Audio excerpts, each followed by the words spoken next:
Assalomu alaykum, qadrli ko'ruvchi do'stlar. Bayqash programmamizning bugungi sonini yoqtirib ko'rishingizni umid qilamiz. Xo'sh, unda diqqatinglar programmamizning bugungi sonida bo'lsin. Madaniyat yodikorliklari insoniyat jamiyatining taraqqiyoti jarayonida barliqqa kelgan qimmatli tarixiy boylik bo'lib, bu o'xshamagan soha va nuqtadan tarixdagi kishilarning dunyoni o'zgartirish ahvolini inkos qilib beradigan. İnsaniyet cemiyetinin tarixini tadqiq qilishda kam bosib bo'lmaydigan moddiy materialidir. Şinjanda qadimdan tartib ta hozirgacha vatanning birligini qo'g'dashda to'kib qo'shgan tarixiy shaxslarga oid bo'lgan madaniyat yodikorliklari inqilobiy madaniyat yodikorliklari deb atalib, bu joylar nuqtaliq qo'g'dilib, vatanparvarlik tarbiyasini kuchaytirishda muhim rol o'ynab kelmoqda.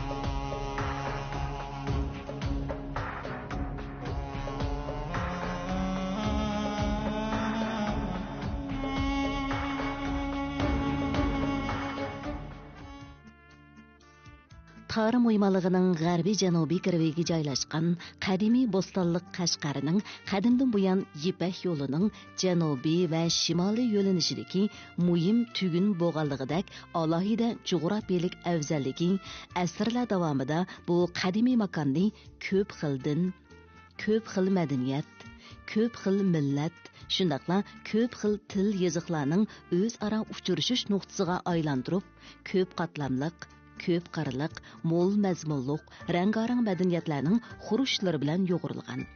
Kuchlik jalbkorligiga ega o'zgacha madaniyat makoniga aylanish imkoniyatiga ega qilgan edi. Bu joyda saqlanib kelayotgan tarixiy madaniyat iznalari har qaysi davrlardagi tarixiy chillig'ini, aynanligi, varischanligi va qadimiyligi bilan bugungi davrimizgacha so'rab kelmoqda. Bu joydagi vatanning birligi va mustahkamligi uchun zo'r rol o'ynagan tarixiy shaxslarga munosabatlik xotir saroy va izlomu ayni vaqtdagi shalliq tarixga guvoh bo'lib turmoqda.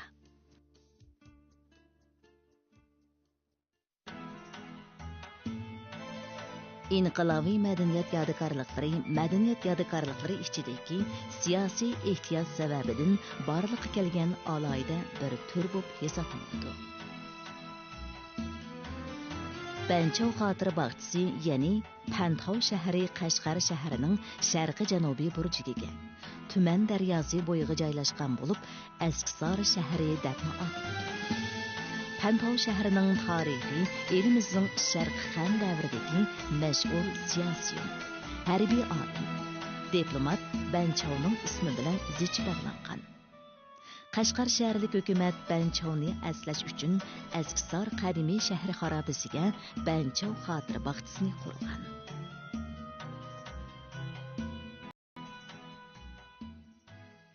Bog'chininki ayni vaqtdagi umumiy ko'lami 200 mingdan ortiq. Lekin 1994-yili yangi ichib silingan chog'da 15 ming o'ringa silingan. 2 yil burun hamda yerlik hukumat bu bog'chini kengaytirib silib 130 mingga yetdi. Buningki ko'lamida yana sog'an qurilishning ichida muzeyxona, ko'rgazmaxona qatorliqlar, yana atrofda g'arib shikdan birsi bor.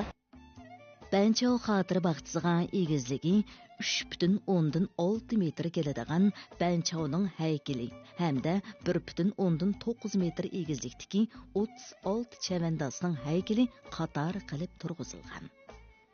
Bu bog'cha yana shahar sepili, tur, naqshliq tom qatorli qismlardan tarkib topgan. Banchov haykalining kayni tarafidagi naqshliq tomga yana Banchovning ayni vaqtdagi g'arbiy diyoriga kelganligi ifodalangan suratlar o'rinlashtirilgan bo'lib, har bir suratning yanida bir pochidan xat o'yilgan.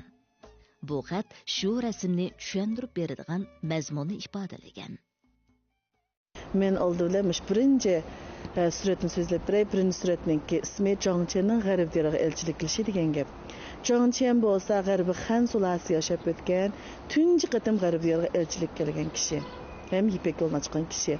Penço bolsa Şarkı Han sulolasi yashab o'tgan, ikkinchi qatim G'arbiy Diyarga elchilik qilib İpek yoluna qayta chiqqan kishi. Bu ikkilarning o'rtasida 2 yilga yaqin orliq saqlangan. Endi bu ayni vaqtda G'arbiy Han sulolasi mezgilida Zhangqian G'arbiy Diyarga elchilik kelgan vaqtda bizning Qashqar davlatini Sulu davlati deb atayotganmiz. Bu Sulu davlati bo'lsa İpek yo'liniki janubiy va shimoliy yo'lni tutashib turgan birdan-bir qatnash bo'g'izi. Şunlaşqa Zhangqian G'arbiy Diyarga elchilik kelgan mezgildimi del Qashqar shahrida o'tgan deymiz. Banchao Sharqi Han sulolasi davrida yashagan mashhur harbiy olim va diplomat. Onun dadisi Banbiao ayni vaqtdagi tarixshunos va siyosiy. Qadimgi Xannoma degan kitobning qo'lyozmasini Banchaoning dadisi yozgan. Ailəsinin təsirindən Banchao o'smir vaqtidan tartibla qalbiga ulug'vor iroda pukib, vatan uchun to'kib qo'shishga bel bog'laydi. Miladida 60-yili G'arbiy Han hukumati G'arbiy Diyarda G'arbiy yurt qo'riqchi bek mahkamasi ta'sis qilgan bo'lib, shu ayni vaqtdagi Sulu davlati, ya'ni hozirgi Qashqar siyosiy jihatdan markaziy hukumatning bevosita boshqarish ostida ekan. G'arbiy Han sulolasining oxirgi mezgili kelgan chog'da O'lla G'arbiy Diyarni butunlay kontrol qilinib, İpek yo'li taqilib qolgan. Endi Sharqi Han sulolasi qurilgandan keyin hamda markaziy hukumat O'llani bo'ysundirib, İpek yo'lini qayta etish to'g'risida yorliq tushagan. Yongpingning 16-yili, ya'ni milodiya 737-yili. Dugu Banchaoni elchilikka tayinlab 36 lashkari bilan Tangirtag'ining janubidagi bayliklarni bo'ysundirishga avatdi. Banchao qo'shini qo'milga kelib, cho'ng g'alabaga erishdi. U bu g'alabasi orqali Duguning ishonchiga erishgandan keyin lashkarlarni boshlab, Ipak yo'lining janubini bo'ylab Suli davlatidagi Pantaochingning o'ziga kelib taqilib qolgani 65 yil bo'lgan Ipak yo'lini qaytadan ochdi. Banchao ularning boshqa tirik tutib olgandan keyin hamda o'zi shu Sulu davlatininki bigi bo'lmasdan ayni vaqtdagi Sulu bigining jiyan o'g'li Yulo degan apandimni tepib chiqib, 6-suratdagi 10 tarafdagi apandimning ismi Yulo. Shu apandimni tepib chiqib Sulu davlatininki bigligiga tayinlaydi ekan. Ayni vaqtdagi Sulu bigini o'g'illar o'tirib o'tgan ekan. Shunga Banchaoninki bu ish izlaridan yerlik osonlik millatlar intayin ta'sirini kutarkan ham qo'l qo'ydi ekan. Chunki Yulo degan bu apandim osonlik millat. Banchao ayni vaqtida hamda G'arbiy Diyardagi osonlik millatlar bilan inoq ittifoq o'tirganda ularning urf-odatiga hurmat qildi ekan. Ayni vaqtida o'rdadan Banchaoni qaytib ketish to'g'risida yorliq tushirgan chog'da yerlik osonlik millatlar uning qaytib ketishiga chidamaydi ekan. Shu vaqtning o'zida shu Yulo, shu Banchaoninki qishida Liyan deydigan bir yerlik beg bor ekan. Shu beg hamda osonlik millatgan u begmo. Shu Banchaoninki qaytib ketishini anglagandan keyin Banchaoga yig'lab turib yo'l berdi ekanda, sen kelgandan yog'izdan bizning turmushimiz shunday yaxshilandi, shunday ekspluatatsiyaga uchurmadik. Sen ketgandan keyin biz boshqalarni qo'yinib ketishimizda ensiraymiz. Sen eng yaxshi qilib qolsang rasmiy o'zim o'tirib olma degandan keyin Banchao harbiy buyruqqa qiliblik qilsam bo'lmaydi deyish bilanlar Liyan degan apandim xilchilar o'zini o'tirib oldi ekan. Shundan Banchao bularni ko'rib intayin ta'sirindikanda davomli qoldi. Shundan G'arbiy Diyarda qolib qoldi ekan.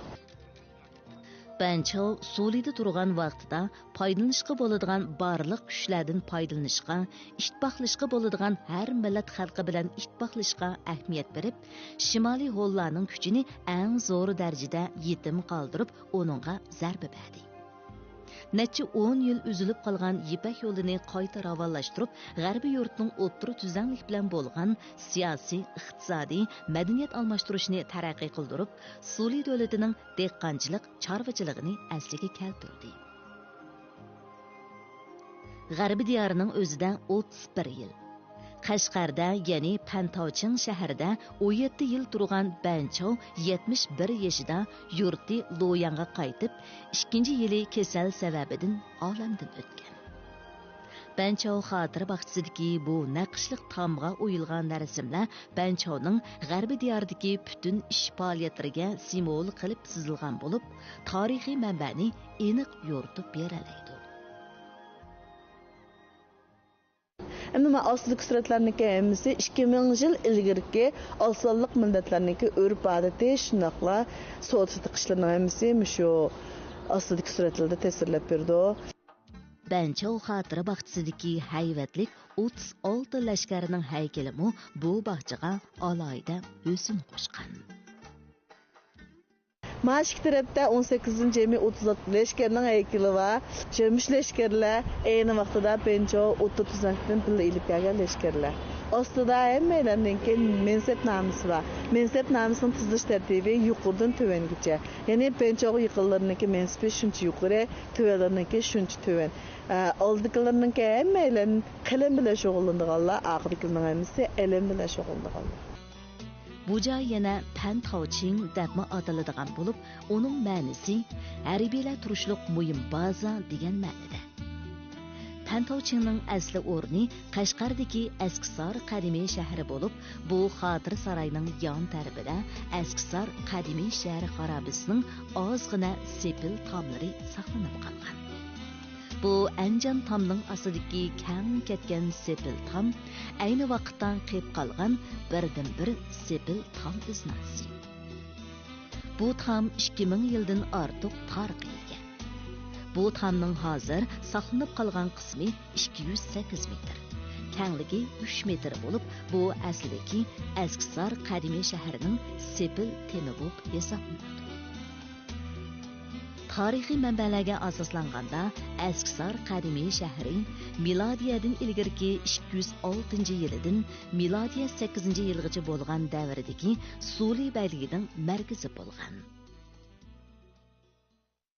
Aynı vaxtda şu eski Hisar qadimiy shahri degan bir shahar ekan to'q. Lekin keyin hamda Şinjan qurilish binokorlik o'rni mush Pantauchingning o'zini hamda egallab bir shirkat qilib qurgan.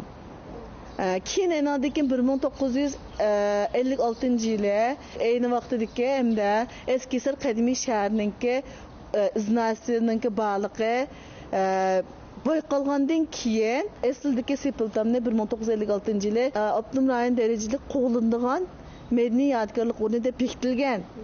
Endan keyin shu materialda tarixiy kitoblarda xatirlanishicha hamda mush Pantauching'niki o'zi dal shu ayni vaqtdagi eski Hisar qadimiy shaharchilikka tasvirlangandan keyin endi mush Pantauching'ning mushakarligi isbotlangandan keyin Pantauching'ga mush Banchov xotir bog'chasi qilib qurib hamda mush vatanparvar tarbiyasi ilib boradigan bir muhim baza qilib shakllangan. Harbiy olim va siyosiyon Sulida turgan mezgillarda g'arbiy yurtni tinchlandirish bilan birga har xil amallar bilan xalqning turmushini yaxshiladi. Markaziy hukumat bilan g'arbiy yurtdagi bayliklarning, shundaqla har qaysi millatlarning hamkorligi va ittifoqligini kuchaytirdi. Uning g'arbiy yurtga kelib Sulida turgan 10 necha yil jarayonida izchil Pantauchingda turganligi tarixiy manbalardan ma'lum. Mushu joyning o'zi burun Banchov turgan joy shumi ekan. Ayni vaqtida men Pantauching'ningki o'zi harbiylar turishlik muhim baza degan ma'noga ega. Banchov mushakili Pantauching'ga kirishdan burun Pantauching mavjud. Chunki ayni vaqtdagi o'g'illar va shuning qo'l ostidagi askarlarning hammasi Pantauchingda turgan. Banchov Qashqarga kelib o'g'illarning boshqa tirik tutib olgandan keyin endi o'zi Pantauchingning ichida turgan. Askisar qadimiy shahri deb atilib kelayotgan bu qadimiy izning mavjudligi Qashqarning jumladan Uyg'urlarning tarixiy madaniyatini tadqiq qilishda muhim qimmatga ega madaniyat yodgorlik o'rni bo'lib hisoblanadi. Bu joyning ayni vaqtdagi markaziy hukumat bilan g'arbiy yurtdagi bayliklarning va har qaysi millatlarning hamkorligi va ittifoqligini kuchaytirishda tarixiy xarakterlik rol o'ynab kelayotgan Banchov xotira bog'chisi bilan birlikda avtonom rayon darajalik qo'g'diladigan o'rin bo'lib bekitilishi va qo'g'dilishi bir tarafdan qadimiy madaniyatni tadqiq qilishda muhim rol o'ynagan bo'lsa, yana bir tarafdan vatanparvarlik tarbiyasi berishda gavdalik o'rin tutadi.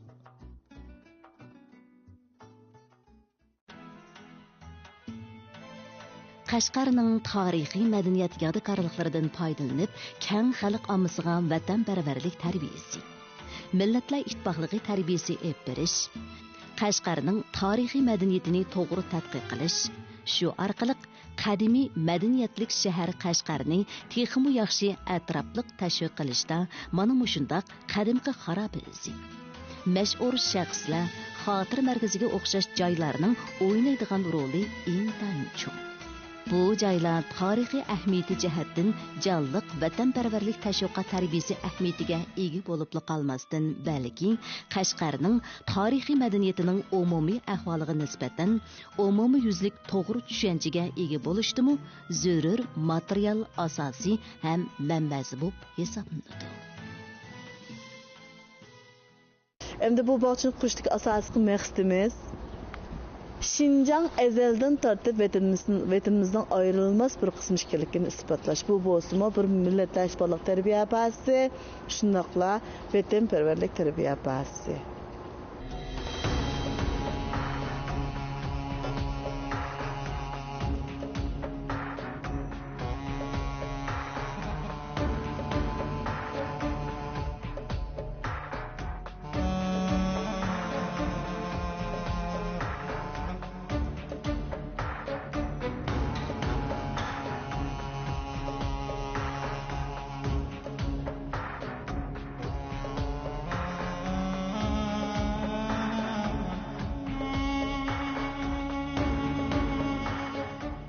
İnqilobiy madaniyat yodikorlik o'rni bo'lgan Banchov xotira saroyi ayni vaqtdagi Yipak yo'lining qayta ochilishida zo'r rol o'ynagan. Banchovning vatanni birlikka keltirish yo'lida ko'rsatgan boturona kurashlarini xotirlash yuzidan silingan bo'lsa-mu, bugungi kunda davlatni qudrat topqizish, bir balvoq, bir yo'l strategiyasidan iborat bu ulug'vor nishonni amalga oshirishda qimmatining yuqoriligi, Onunda davamlashib kelayotgan fidokor ro'yining ulug'ligi bilan el ham qadrlanishga, qo'g'dashga munosib. Qadrli ko'rman do'stlar, bayqash programmamizning bugungi soni mushada oxirlashdi. Ko'ngil qo'yib ko'ngilingizga rahmat. Kelar soni ko'rishaylik. Xayr xo'sh.